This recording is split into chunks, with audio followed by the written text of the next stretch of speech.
Story with Binaca. सुनिए कहानी Binaca की जुबानी।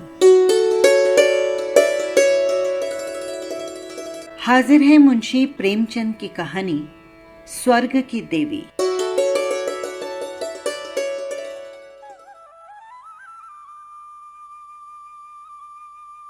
भाग्य की बात। शादी विवाह में आदमी का क्या अख्तियार, जिससे ईश्वर ने या उनके नायाबों ब्राह्मणों ने तय कर दी, उससे हो गई।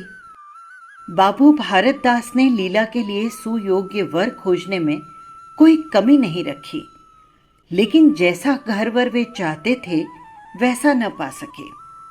वो लड़की को सुखी देखना चाहते थे, जैसा कि हर पिता का धर्म है, किंतु इसके लिए उनकी समझ में संपत्ति ही सबसे जरूरी चीज थी। चरित्र या शिक्षा का स्थान गौण था। चरित्र तो किसी के माथे पर लिखा नहीं रहता, और शिक्षा का आजकल के जमाने में मूल्य ही क्या। हाँ, संपत्ति के साथ शिक्षा भी हो तो क्या पूछना। ऐसा घर उन्होंने बहुत ढूंढा पर मिला नहीं।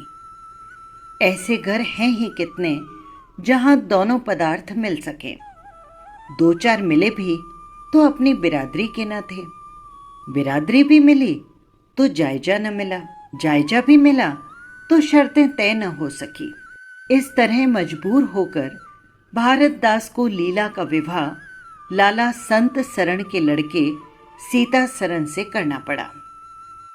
अपने बाप का इकलौता बेटा था, थोड़ी बहुत शिक्षा भी पाई थी, बातचीत सलीके से करता था, मामले मुकदमे समझता था और जरा दिल का रंगीन भी था। सबसे बड़ी बात यह थी कि रूपवान, बलिष्ठ, प्रसन्नमुख और साहसी आदमी था। मगर विचार वही बाबा आदम के जमाने के। पुरानी जितनी बातें हैं सब अच्छी, नई जितनी बातें हैं सब खराब। जायदाद के विषय में जमींदार साहब नए नए दफों का व्यवहार करते, वहां पर अपना कोई अख्तियार न था, लेकिन सामाजिक प्रथाओं के कट्टर पक्षपाती थे। और फिर सीता सरन अपने बाप को जो करते या कहते देखता, वही खुद भी कहता और करता भी था। उसमें खुद सोचने समझने की शक्ति बिल्कुल भी न थी। बुद्धि की मंदता बहुधा सामाजिक अनुदारता के रूप में प्रकट होती है। लीला ने जिस दिन घर में पांव रखा, उसी दिन से उसकी परीक्षा शुरू हो गई। वे सभी काम जिनकी उसके घर में तारीफ होती थी, यहां पर वर्जित थे। उसे बचपन से ताजी हवा पर जान देना सिखाया गया था, यहां उसके सामने मुंह खोलना भी पाप था। बचपन से सिखाया गया था कि रोशनी ही जीवन है, यहां पर रोशनी के दर्शन भी दुर्लभ थे। घर में अहिंसा, क्षमा, दया, ये सब ईश्वरीय गुण बताए गए थे, लेकिन यहां इनका नाम लेने की भी स्वाधीनता न थी। संत सरण बड़े तीखे और गुस्सेवार आदमी थे। नाक पर मक्खी तक न बैठने देते। धूर्तता और छल कपट से ही उन्होंने जायदाद पैदा की थी और उसी को सफल जीवन का मंत्र समझते थे। उनकी पत्नी उनसे भी 2 उंगल ऊंची। क्या मजाल की बहू अपनी अंधेरी कोठरी के द्वार पर खड़ी हो जाए या फिर कभी छत पर टहल सके। प्रलय आ जाता, आसमान सिर पर उठा लेती। उन्हें बकने का मर्श था। दाल में नमक जरा सा भी तेज या कम हो जाए, उन्हें दिन भर बकने के लिए बहाना काफी था।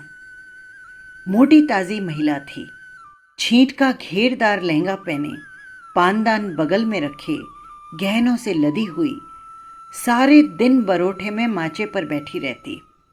क्या मजाल के घर में उनकी इच्छा के विरुद्ध एक पत्ता भी हिल जाए। बहू की नई नई आदतें देखकर जला करती थी। अब कैसे आबरू रहेगी, मुंडेर पर खड़ी होकर झांकती है। मेरी लड़की ऐसी दीदा दिलेर होती तो मैं उसका गला घोंट देती। न जाने इसके देश में कौन लोग बसते हैं। गहने भी नहीं पहनती, जब देखो नंगी बुच्ची बनी बैठी रहती है। ये भी कोई अच्छे लक्षण हैं। लीला के पीछे सीता सरन को भी फटकार पड़ जाती। तुझे भी चांदनी में सोना अच्छा लगता है ना? क्यों, तू भी अपने को मर्द कहेगा? वो मर्द कैसा कि औरत उसके कहने में न रहे। दिन भर घर में घुसा रहता है, मुंह में तो जुबान ही नहीं। समझाता क्यों नहीं? अम्मा, जब कोई मेरे समझाने से माने तब तो ना। मानेगी क्यों नहीं? तू मर्द है कि नहीं? मर्द वो चाहिए कि कड़ी निगाह से देखे तो औरत कांप उठे। तुम तो समझाती ही रहती हो ना अम्मा। मेरी उसे क्या परवाह। समझती होगी कि बुढ़िया तो 4 दिन में मर जाएगी और तब मालकिन मैं हो जाऊंगी। तो मैं भी तो उसकी बातों का जवाब नहीं दे पाता अम्मा। देखती नहीं हो कितनी दुर्बल हो गई है। वो रंग भी नहीं रहा। उस कोठरी में पड़े पड़े उसकी दशा बिगड़ती जाती है। बेटे के मुंह से ऐसी बातें सुनकर माता आग आग हो जाती और सारे दिन जलती। कभी भाग्य को कोसती तो कभी समय को। सीता सरन माता के सामने तो ऐसी बातें करता, लेकिन लीला के सामने जाते ही उसकी मति बदल जाती। वो वही बातें करता जो लीला को अच्छी लगती थी। यहां तक कि दोनों मिलकर वृद्धा की हंसी उड़ाते, लेकिन लीला को इसमें कोई सुख न था। वो सारे दिन कुढ़ती रहती। वो कभी चूल्हे के सामने न बैठी थी, पर यहां पसेरियों आटा थोपना पड़ता। मजूरों और टहलुओं के लिए भी रोटियां पकानी पड़ती। कभी कभी वो चूल्हे के सामने बैठी घंटों रोती।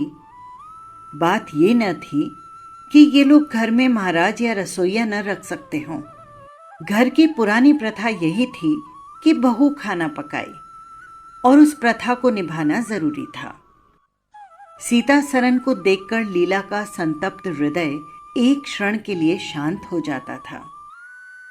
गर्मी के दिन थे और संध्या का समय। बाहर हवा चलती, भीतर देह फूकती थी। लीला कोठरी में बैठी एक किताब देख रही थी कि सीता सरन ने आकर कहा, यहां तो बड़ी गर्मी है, चलो बाहर बैठो। ये गर्मी उन तानों से तो अच्छी है जो अभी सुनने पड़ेंगे। आज अगर अम्मा बोली तो मैं भी बिगड़ जाऊंगा। तब तो मेरा घर में रहना ही मुश्किल हो जाएगा। मेरी बला से अलग ही रहेंगे। मैं तो मर भी जाऊं तो अलग ना रहूं। वो जो कुछ कहती सुनती है, अपनी समझ से मेरे भले के लिए ही कहती सुनती है। उन्हें मुझसे कोई दुश्मनी थोड़ी ही है। हाँ, हमें उनकी बातें अच्छी नहीं लगती, ये दूसरी बात है। उन्होंने खुद भी वही सब कष्ट झेले हैं जो वो मुझसे झिलवाना चाहती हैं, लेकिन उनके स्वास्थ्य पर इन कष्टों का जरा भी असर नहीं पड़ा था। वो तो इस 65 वर्ष की उम्र में भी मुझसे अच्छी दिखती हैं। फिर उन्हें कैसे मालूम हो कि इन कष्टों से स्वास्थ्य बिगड़ जाता है। सीता सरन ने उसके मुरझाए हुए मुख की ओर करुणा नेत्रों से देखकर कहा, तुम्हें इस घर में आकर बहुत दुख सहना पड़ा। ये घर तुम्हारे योग्य नहीं है। तुमने जरूर पिछले जन्म में कोई पाप किए होंगे। लीला ने पति के हाथों से खेलते हुए कहा, यहां न आती तो तुम्हारा प्रेम कैसे पाती। 5 साल गुजर गए। लीला तो बच्चों की मां हो गई। एक लड़का था, दूसरी लड़की। लड़के का नाम जानकी सरन रखा गया और लड़की का नाम कामिनी। दोनों बच्चे घर को गुलजार किए रहते थे। लड़की दादा से हिली थी और लड़का दादी से। दोनों शोक और शरीर थे। गाली दे बैठना, मुंह चिढ़ा देना, ये सब तो उनके लिए मामूली बात थी। दिन भर खाते और आए दिन बीमार पड़े रहते। लीला ने खुद तो सभी कष्ट सह लिए, पर बच्चों में बुरी आदतों का पड़ना उसे बहुत बुरा मालूम होता, किंतु उसकी कौन सुनता।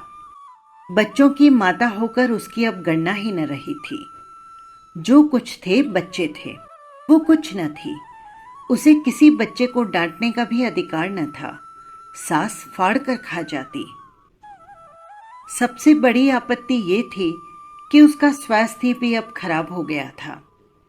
प्रसव काल में उसे वे भी अत्याचार सहने पड़े जो अज्ञान, मूर्खता और अंधविश्वास ने सौर की रक्षा के लिए गढ़े थे। उस काल कोठरी में जहां हवा का गुजर था, न प्रकाश का न सफाई का, चारों ओर दुर्गंध और सील और गंदगी भरी हुई थी। उसका कोमल शरीर सूख गया। एक बार जो कसर रह गई वो दूसरी बार पूरी हो गई। चेहरा पीला पड़ गया, आंखें धंस गई। ऐसा मालूम होता कि बदन में खून ही नहीं रहा, सूरत ही बदल गई। गर्मियों के दिनों की बात है। एक तरफ आम पके, दूसरी तरफ खरबूजे। इन दोनों फलों की ऐसी अच्छी फसल पहले कभी न हुई थी। अब की इनमें इतनी मिठास न जाने कहां से आ गई थी कि कितना ही खाओ मन न भरे। संत सरण के इलाके से आम और खरबूजों के टोकरे भरे चले आते थे। सारा घर खूब उछल उछल कर खाता। बाबू साहब पुरानी हड्डी के आदमी थे। सवेरे 1 सैकड़े आम का नाश्ता करते, फिर पसेरी भर खरबूजे चट कर जाते। मालकिन उनसे पीछे रहने वाली न थी। उन्होंने तो एक वक्त का भोजन ही बंद कर दिया। अनाज सड़ने वाली चीज नहीं, आज नहीं तो कल खर्च हो जाएगा। लेकिन आम और खरबूजे तो एक दिन भी नहीं ठहर सकते। शुद्धनी थी और क्या। यूं ही हर साल 2 चीजों की रेल पेल होती थी, पर किसी को कभी कोई शिकायत न होती थी। कभी पेट में कुछ गड़बड़ मालूम होती तो हड़ की फाकी मार ली। एक दिन बाबू संत सरन के पेट में मीठा मीठा दर्द होने लगा, लेकिन आपने परवाह न की। आम खाने बैठ गए। सैकड़ा पूरा करके उठे ही थे कि कै हुई और गिर पड़े। फिर तो तिल तिल पर कै और दस्त होने लगे। हैजा हो गया। शहर के डॉक्टर बुलाए गए, लेकिन उनके आने से पहले ही बाबू साहब चल बसे। रोना पीटना मच गया। संध्या होते होते लाश घर से निकली। लोग दाह क्रिया करके आधी रात को लौटे तो मालकिन को भी कै और दस्त हो रहे थे। फिर दौड़ धूप शुरू हुई, लेकिन सूर्य निकलते निकलते वो भी सिधार गई। स्त्री पुरुष जीवन पर्यंत एक दिन के लिए भी अलग न हुए थे। संसार से भी साथ ही साथ गए। सूर्यास्त के समय पति ने प्रस्थान किया और सूर्योदय के समय पत्नी ने। लेकिन मुसीबत का अंत अभी भी न हुआ। लीला तो संस्कार की तैयारियों में लगी थी। मकान की सफाई की तरफ किसी ने ध्यान भी न दिया। तीसरे दिन दोनों बच्चे दादा दादी के लिए रोते रोते बैठक में जा पहुंचे। वहां एक आले में खरबूजा कटा हुआ पड़ा था और 2-3 कलमी आम भी रखे थे। इन पर मक्खियां भिनक रही थी। जानकी ने एक तिपाही पर चढ़कर दोनों चीजें उतार ली और दोनों भाई बहनों ने मिलकर खाई। शाम होते होते दोनों को हैजा हो गया और दोनों माँ बाप को रोता छोड़कर चल बसे। घर में अंधेरा हो गया। 3 दिन पहले जहां चारों तरफ चहल पहल थी, वहां पर अब सन्नाटा छाया हुआ था। किसी के रोने की आवाज भी सुनाई न देती थी। रोता ही कौन। ले दे के कुल 2 प्राणी रह गए थे और उन्हें रोने की सुध न थी। लीला का स्वास्थ्य पहले से भी कुछ अच्छा न था। अब तो वो और भी बेजान हो गई। उठने बैठने की शक्ति भी न रही। हरदम खोई खोई सी रहती। न कपड़े लत्तों की सुधि थी, न खाने पीने की। उसे न घर से वास्ता था न बाहर से। जहां बैठती वहीं बैठी रह जाती। महीनों कपड़े न बदलती, सिर में तेल न डालती। बच्चे ही उसके प्राण के आधार थे। जब वही न रहे तो मरना और जीना बराबर था। रात दिन यही मनाया करती कि भगवान यहां से ले चलो। सुख दुख सब भुगत चुकी, अब सुख की लालसा नहीं है। लेकिन बुलावे से मौत कभी किसको आई है। सीता सरन भी पहले तो बहुत रोया धोया, यहाँ तक कि घर छोड़कर भाग जाता था। लेकिन ज्यों-ज्यों दिन गुजरते थे, बच्चों का शोक उसके दिल से मिटता जाता था। संतान का दुख तो माता को ही होता है। धीरे धीरे उसका जी तो संभल गया। पहले की भांति मित्रों के साथ हंसी दिल्लगी होने लगी। यारों ने और भी चंग पर चढ़ाया। अब घर का मालिक था, जो चाहे कर सकता था। कोई उसका हाथ रोकने वाला न था। सैर सपाटे करने लगा। कहाँ तो लीला को रोते देख उसकी आंखें सजल हो जाती थी, कहाँ अब उसे उदास और शोकमग्न देखकर झुंझला उठता। जिंदगी रोने के लिए ही तो नहीं है। ईश्वर ने लड़के दिए थे, ईश्वर ने ही छीन लिए। क्या लड़कों के पीछे प्राण दे देना होगा? लीला ये बातें सुनकर भौंचक्की रह जाती। पिता के मुंह से ऐसे शब्द निकल सकते हैं? संसार में ऐसे प्राणी भी हैं? होली के दिन थे। मर्दाने में गाना बजाना हो रहा था। मित्रों की दावत का भी इंतजाम किया गया था। अंदर लीला जमीन पर पड़ी हुई रो रही थी। त्योहारों के दिन उसके रोते ही कटते थे। आज बच्चे होते तो अच्छे अच्छे कपड़े पहनकर उछलते फिरते। वही न रहे तो कहाँ की तीज और कहाँ का त्योहार। सहसा सीता सरन ने आकर कहा, क्या दिन भर रोती ही रहोगी? जरा कपड़े तो बदल डालो, इंसान बन जाओ। ये क्या तुमने अपनी गत बना रखी है? तुम जाओ अपनी महफिल में बैठो। तुम्हें मेरी क्या पड़ी है? क्या दुनिया में और किसी के बच्चे नहीं मरते? तुम्हारे ही सिर पर यह मुसीबत आई है। ये बात कौन नहीं जानता? अपना अपना दिल ही तो है, उस पर किसका बस है? मेरे साथ भी तो तुम्हारा कुछ कर्तव्य है। लीला ने कौतूहल से पति को देखा, मानो उसका आशय नहीं समझी। फिर मुंह फेर कर रोने लगी। मैं अब इस मनुष्यत का अंत कर देना चाहता हूं। अगर तुम्हारा दिल अपने काबू में नहीं है तो मेरा दिल भी अपने काबू में नहीं है। मैं अब जिंदगी पर मातम नहीं मना सकता। तुम राग रंग मनाते हो, मैं मना तो नहीं करती, लेकिन मैं रोती हूं तो तुम मुझे रोने क्यों नहीं देते? मेरा घर रोने के लिए नहीं है। अच्छी बात है, तुम्हारे घर में ना रोऊंगी। लीला ने देखा मेरे स्वामी मेरे हाथों से निकले जा रहे हैं। उन पर भोग विलास का भूत सवार हो गया है और कोई समझाने वाला नहीं। वो अपने होश में नहीं है। मैं क्या करूं? अगर मैं चली जाती हूं तो थोड़े ही दिन में सारा घर मिट्टी में मिल जाएगा और इनका वही हाल होगा जो स्वार्थी मित्रों के चुंगल में फंसे नौजवान रईसों का होता है। कोई उल्टा घर में आ जाएगी और इनका सर्वनाश कर देगी। हे ईश्वर, मैं क्या करूं? अगर इन्हें कोई बीमारी हो जाती तो क्या मैं इस दशा में उन्हें छोड़कर चली जाती? नहीं, कभी नहीं। मैं तन मन से इनकी सेवा करती, ईश्वर से प्रार्थना करती, देवताओं की मनौतियां करती। माना इन्हें शारीरिक रोग नहीं है, लेकिन मानसिक रोग अवश्य है। आदमी रोने की जगह हंसे और हंसने की जगह रोए, उसके दीवाना होने में क्या संदेह है? मेरे चले जाने से इनका सर्वनाश हो जाएगा। इन्हें बचाना मेरा धर्म है।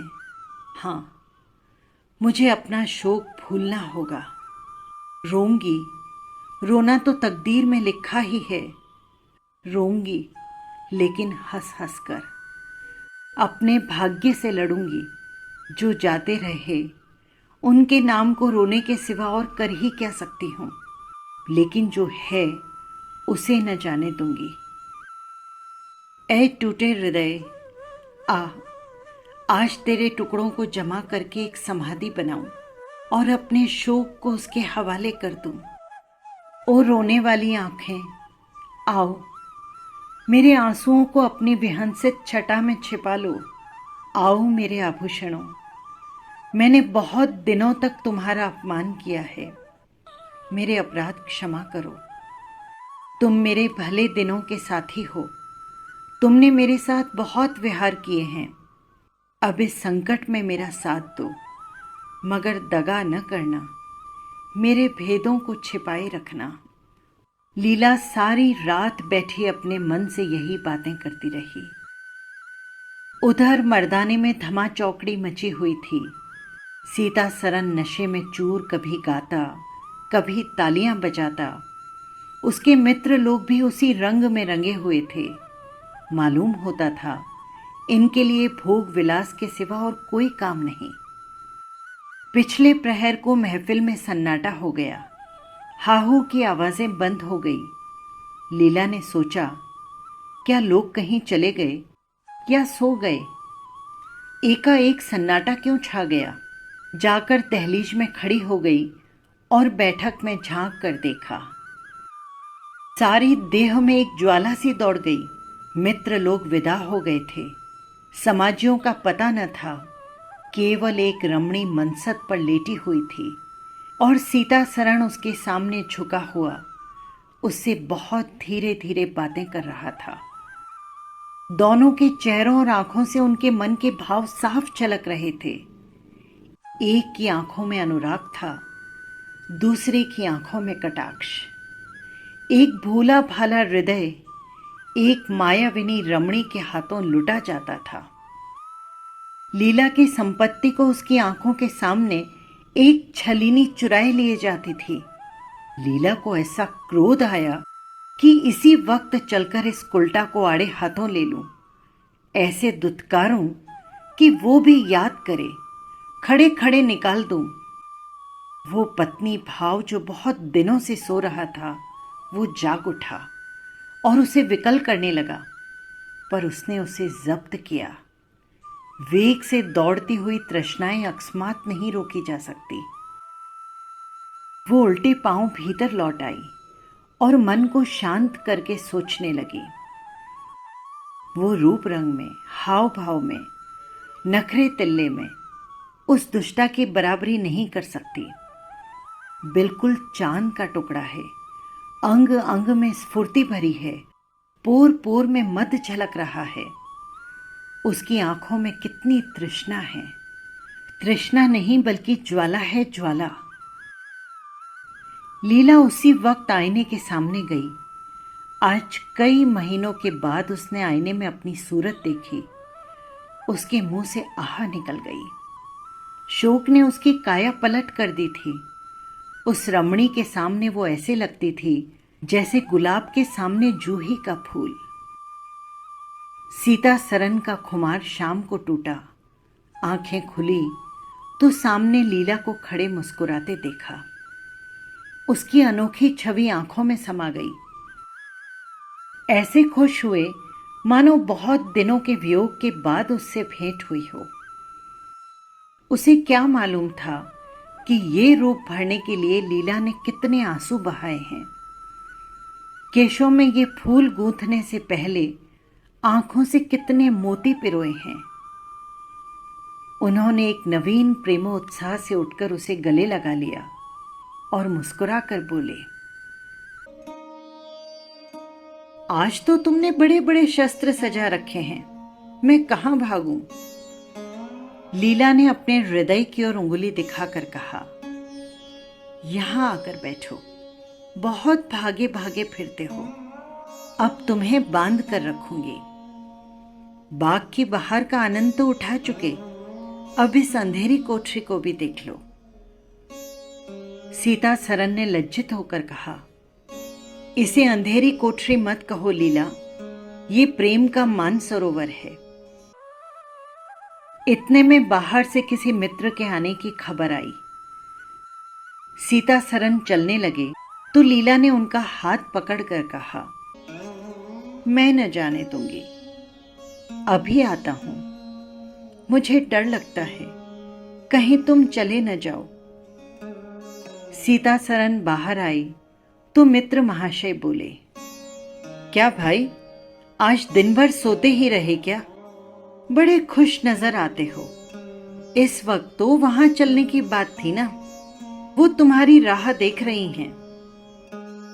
सीता सरन ने कहा, चलने को तो तैयार हूं, लेकिन लीला जाने नहीं देती। निरे गौदी हो, आ गए फिर बीवी के पंजे में। फिर किस बिरते पर गरमाए थे? लीला ने जब घर से निकाल दिया था तब मैं आश्रय ढूंढता फिरता था। अब उसने द्वार खोल दिए हैं और खड़ी बुला रही है। मित्र ने कहा, अजी यहां वो आनंद कहां? घर को लाख सजाओ तो क्या वो बाग हो जाएगा? सीता सरन ने उत्तर दिया, भाई, बाग नहीं हो सकता पर स्वर्ग हो सकता है।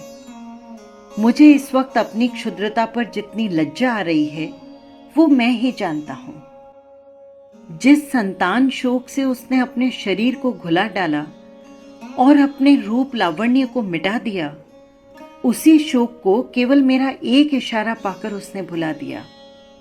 ऐसे भुला दिया मानो कभी शोक हुआ ही नहीं हो। मैं जानता हूं कि वो बड़े से बड़ा कष्ट सह सकती है। मेरी रक्षा उसके लिए आवश्यक है। जब अपनी उदासीनता के कारण उसने मेरी दशा बिगड़ती देखी तो सारा शोक भूल गई। आज मैंने उसे अपने आभूषण पहनकर मुस्कुराते देखा तो मेरी आत्मा पुलकित हो उठी। मुझे ऐसा मालूम हो रहा है कि वो स्वर्ग की देवी है और केवल मुझ जैसे दुर्बल प्राणी की रक्षा के लिए भेजी गई है।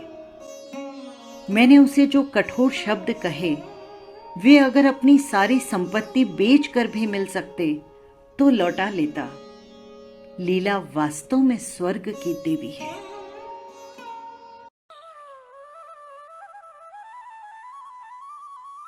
बस यही थी कहानी। आपको कैसी लगी कमेंट बॉक्स में जरूर लिखिएगा और इस चैनल को भी सब्सक्राइब कर लीजिएगा, जिससे हर कहानी पहुंच सके सीधे आप तक। फिर मिलेंगे किसी नई कहानी के साथ। नमस्कार।